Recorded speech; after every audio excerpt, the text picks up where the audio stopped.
Mossdale Cave Incident. It was June 24, 1967, and 10 cavers were about to enter Mossdale Cavern to help clear some of the deeper passages and map them out.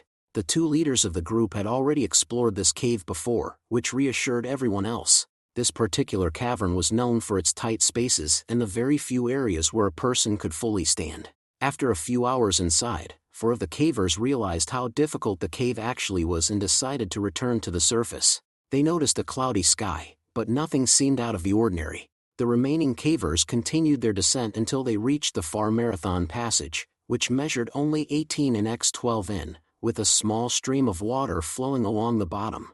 Everything seemed to be going well, and the group on the surface soon noticed that it had started raining, so they took cover. Initially, the rain did not seem concerning, but the cavers inside began to notice rising water levels. When the water became alarmingly high, they decided to end the day's work and head back, even though they were still 3 hours from the entrance. Meanwhile, the surface group spotted something terrifying. A lake of water had formed around the cave entrance. The cavers inside had no idea how much water was about to flood the cave. The surface group ran to get help, while the cavers frantically tried to reach higher chambers. However, the water continued to rise, pressing toward their faces. Rescuers and hundreds of volunteers worked tirelessly, pumping water out of the cave and pumping oxygen inside, hoping that the cavers had found a safe chamber. Unfortunately, every one of the cavers drowned. Shaft Sinkhole Boy Scout Cave Rescue. On December 27, 2003, a group of 8 boys and 2 counselors set out for Boy Scout Cave in Florida. Among them were 15-year-old Michael Shiro and 16-year-old Javik Henderson, both eager for adventure. The cave was known for its narrow crawlways and sharp turns, but it was considered safe due to its stable structure. Their counselors were unable to navigate the tight passages due to their size, which is why they decided to stay outside, leaving the boys to explore. The cave's air was cool, and the light from 9 flashlights flickered through the dark passages. The group crawled deeper into the cave, undeterred by the oppressive silence that surrounded them. After about an hour, they reached a particularly difficult section known as the Hairpin Curve. The narrow passage twisted at a sharp angle, barely wide enough for one person to crawl through. Michael, determined to lead, pressed forward, followed by Henderson. But as Henderson tried to maneuver around the sharp bend, he became stuck, unable to move forward or back. Panic set in as his breathing quickened. Realizing he was trapped, Michael crawled back to help.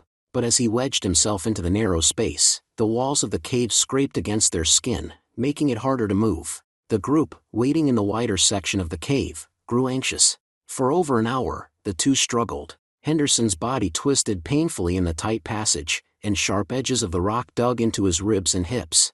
Each attempt to move only seemed to make things worse.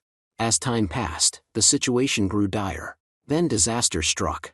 Michael, exhausted and cold, collapsed. Henderson was left in the dark, unable to help his friend. His cries for help echoed in the cave, but the other boys, too afraid to approach, could only panic and watch helplessly. Outside, the counselors were still unaware of the crisis unfolding inside. It wasn't until the boys made their way back to the entrance, frantic and out of breath, that they finally explained what had happened. The counselors immediately extinguished the fire they had lit and called 911. Rescue teams arrived quickly, equipped with tools and experience. Inside the cave, the air was thick with fear. The boys, pale and trembling, huddled together, unable to comprehend the gravity of their situation. The rescuers, understanding the risks of hypothermia and oxygen depletion, moved swiftly to reach Michael and Henderson. When the rescue team reached the Hairpin Curve, the sight was grim. Henderson was still conscious, but his movements were sluggish and his skin clammy. Michael, however, lay slumped just ahead, unresponsive and cold to the touch. The rescuers worked methodically, chiseling away at the limestone first to widen the narrow passage. Each strike echoed through the cave, adding to the tension. It took over an hour to free Henderson. As he was pulled from the Hairpin Curve, he let out a sob of relief. Though his body remained stiff and trembling, the rescuers wrapped him in a thermal blanket and dragged him through the narrow passages toward the surface. With Henderson safe, attention turned to Michael, who was still in an unconscious state. After 2 hours of grueling work, they freed Michael. His pulse was weak, but it was there. They carefully secured him in a harness and began the painstaking process of carrying him to the surface. As they emerged into the daylight, emergency medical teams rushed to stabilize the boys. Michael, still unconscious, was quickly treated for hypothermia. It took him an entire day to regain consciousness, but miraculously,